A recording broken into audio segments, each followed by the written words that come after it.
everyone, I'm Chef Susie with Escafe Online, and tonight I'm going to be making the Healthy Blueberry Muffin Assessment, which is near the end of the course. So if you're at the Healthy Blueberry Muffin Assessment, you're almost done. Hang in there, you're in the home stretch. And for those who aren't there, this is something to look forward to because you can make this for your family and friends that can't have sugar, so it's a nice recipe to keep in your database for yourself. Good thing to get under your belt in the program. You can practice it here with us, and then it'll be in your portfolio, and you'll be mastering it for the years to come. So I have my sanitizing solution. I know I talk about it all the time, but really important stuff. I have my solution in my container with the rag, or I have my spray bottle. So whichever you like to use, make sure that you have it in your mise en place photo off to the side or in the background for good sanitation habits, and we know that you're practicing them while I cleaned off my station ahead of time. When I'm finished, I'm going to be cleaning it again, especially today because I'm working with eggs and milk, and eggs are always considered hazardous. So knowing that, let's get started. We're going to put this out of the way.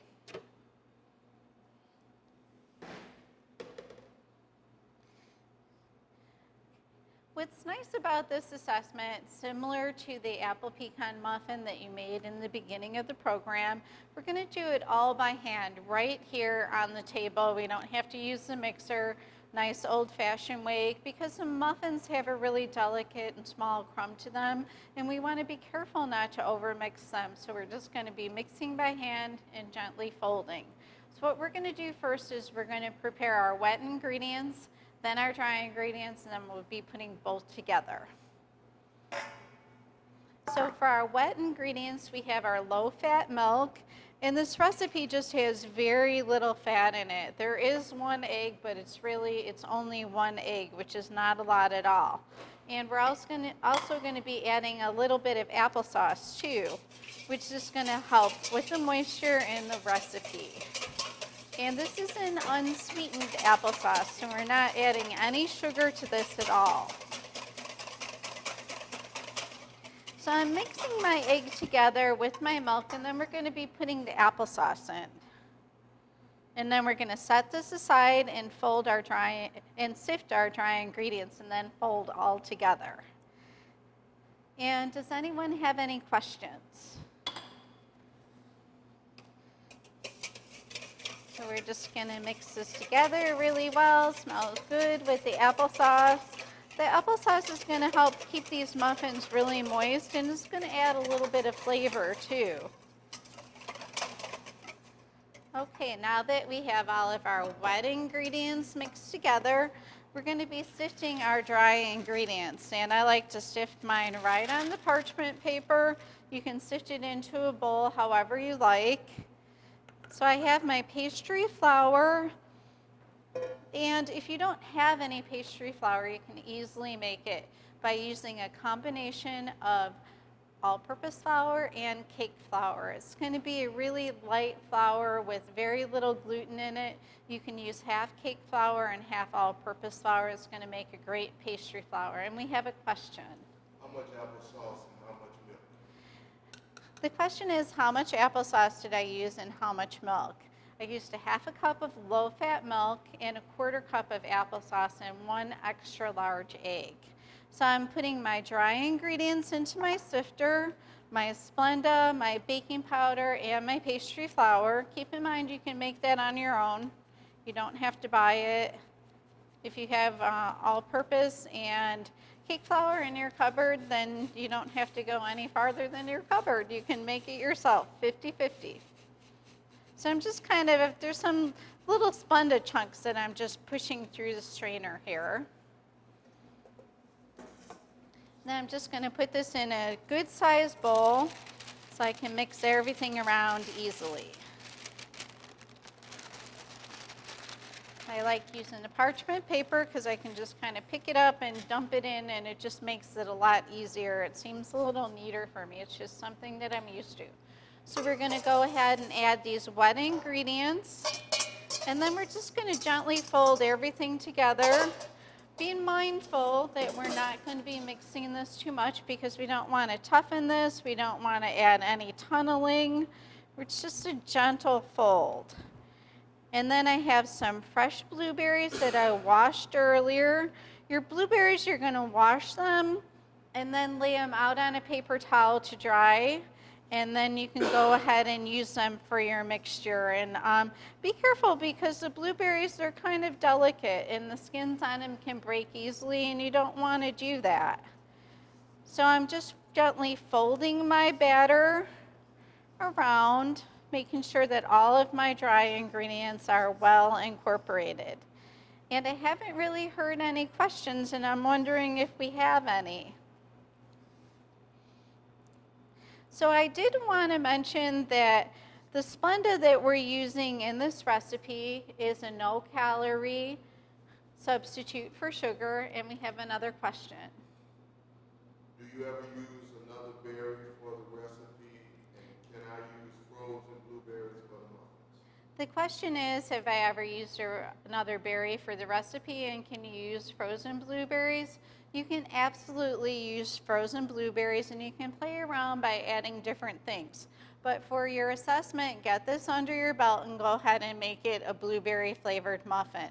When you're using frozen blueberries, you're going to want to mix them in when they're still frozen because the blueberries break down a little bit in the freezing process and a lot of that purple water is going to come out of them. And if you use them after they're thawed out and you start trying to fold them into this mix, they're going to break apart. So put them in frozen, you're better off like that. And we have another question.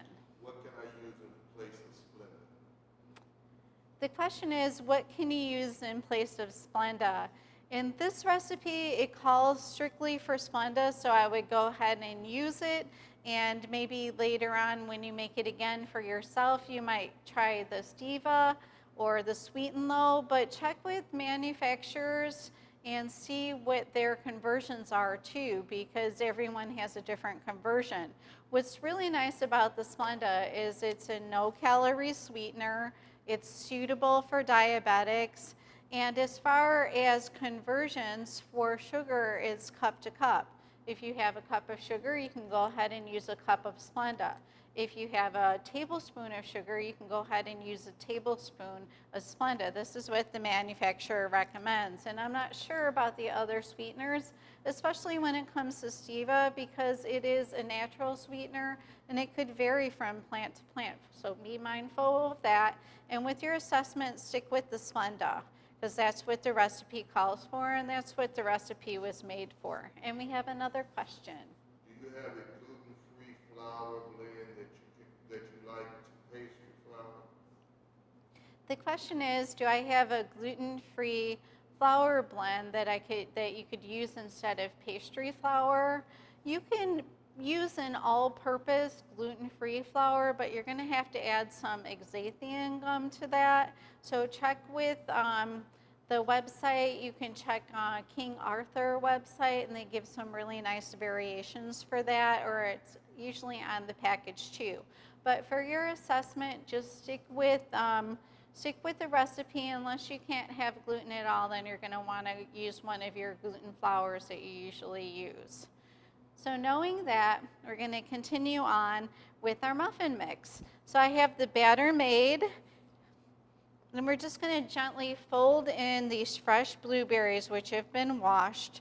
And like I suggested with the frozen blueberries, fold them in when they're frozen. You're going to be a lot happier with it. Otherwise, you're going to get a really purple muffin. You still may get those streaks, but that's just going to happen.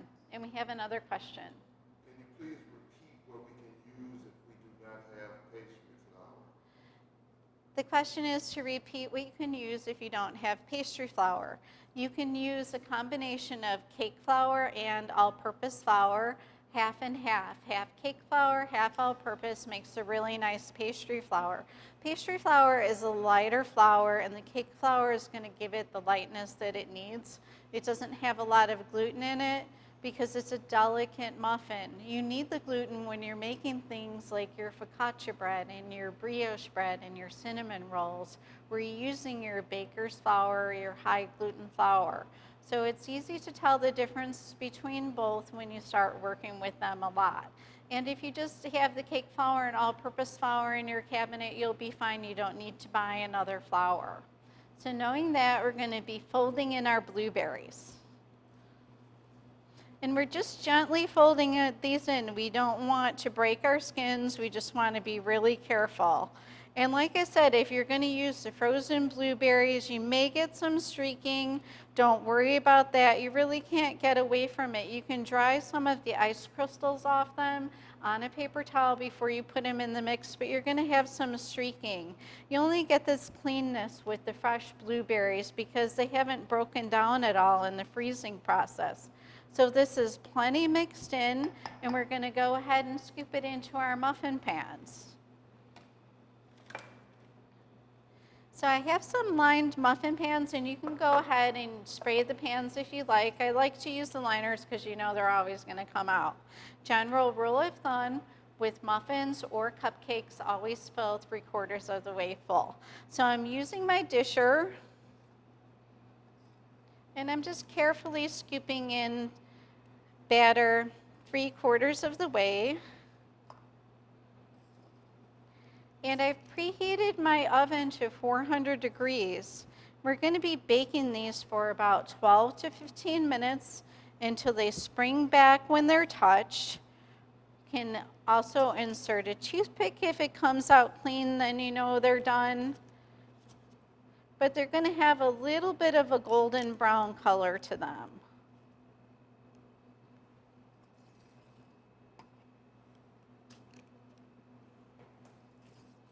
So this is a nice low-calorie muffin, and I think you'll be using this recipe in the years to come. And you can also later on, when you're finished with the assessment, you can try to play around and substitute some different fruits. The apples work nice. We did the apple pecan muffin earlier in the program. Apples will work nice. You can also use raspberries, but you're going to have to fold them in really gently. Or even some other fruits like chopped up peaches are nice with a little touch of coconut. But for your assessment, stick with things the way that they are in the recipe. And this recipe calls also for a little bit of granulated Splenda to be sprinkled on top before you put them in the oven. Just going to add a little bit of extra sweetness, a little bit of crunch to the top. And we have a question. Where do I find the entire recipe? The question is, where do you find the entire recipe? It's in course 4, but we're also going to be posting it on the website. So you'll see it after the show. So I'm going to go ahead and put these in my 400-degree oven for about 12 to 15 minutes. And I recommend baking your muffins on a conventional oven setting because if you use a convection oven with the fan blowing, sometimes you can blow the muffins off to the side and they kind of have that tilted appearance. So try to use your conventional oven for these muffins. Let's go ahead and put them in the oven.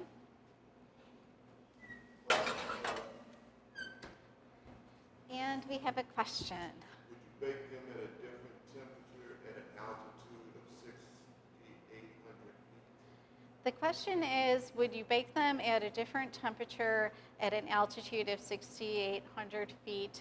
Yes, you would. You usually reduce the temperature by about 25 degrees, but check on your high altitude baking charts. And if I haven't sent you any, send me an email and I'll send you some information on that. 6,800 feet, that's high. You're going to have to make some other variations to the recipes. With high altitude baking, there's 3 adds and 3 subtracts, and I can give you a hand with that.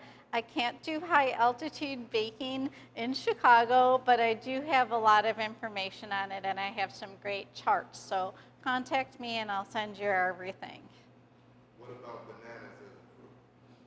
The question is, what about bananas as a fruit? Wonderful idea. Some chopped up bananas, really nice. They're low in sugar, so they're low in in water content, so they're not going to affect the recipe as much as something like a strawberry would. So excellent idea adding some chopped up bananas. So knowing that, I baked some muffins earlier, so let's pull them up and take a look. So they have a nice dome top appearance.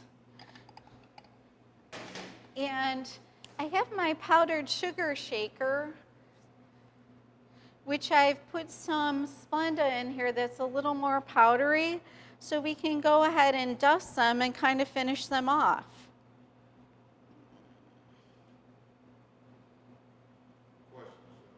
We have another question. I never looked for pastry flour. Is it available in most supermarkets? The question is about pastry flour. Someone asked they've never looked for it, and is it available in most supermarkets? It's available probably in more of a specialty market rather than your regular grocery store. So go ahead and make your own using the 50/50 cake flour and all-purpose flour. And if you want to buy it, if you find it, you can keep a bag, but it's not going to last a real long time. So be mindful of that. I like to use the flours that I have. So I'm just dusting my muffins with some powdered Splenda that I have. And then for my plate up, I'm just going to use some fruits that I have and some berries. I think it's nice to put maybe a little bowl of blueberries on your plate, and then you can put your muffins around them. I think the dusting of the Splenda on the top kind of gives them a finished appearance, but it's really whatever you like.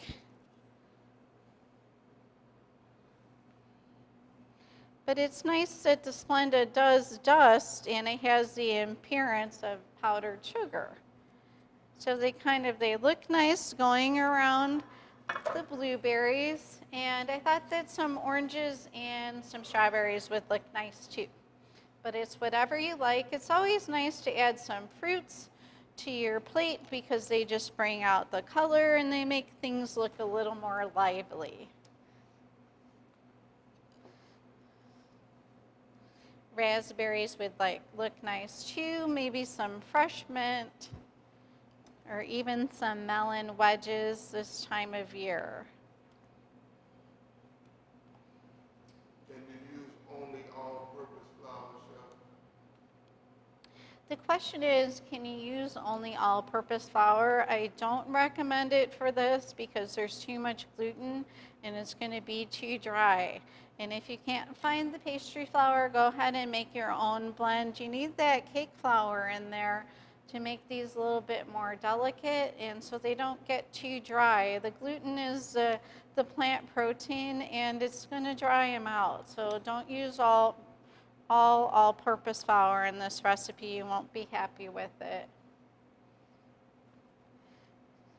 So we have our plate nicely decorated. It's got some great color to it.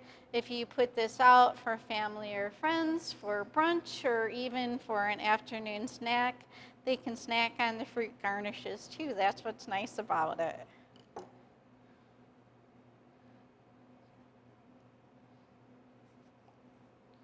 And like I said, the fruits always look nice. They bring everything to life, they finish it off, and they bring it all together. So we're getting ready to wrap up for today. So if you have any questions, now is a good time to ask. And it's nice that we made something a little bit more healthy for a change. We're always using all of our sugar and butter. So this is a nice option if you have someone in your family or a friend that can't have sugar. Now you have something to bake for them.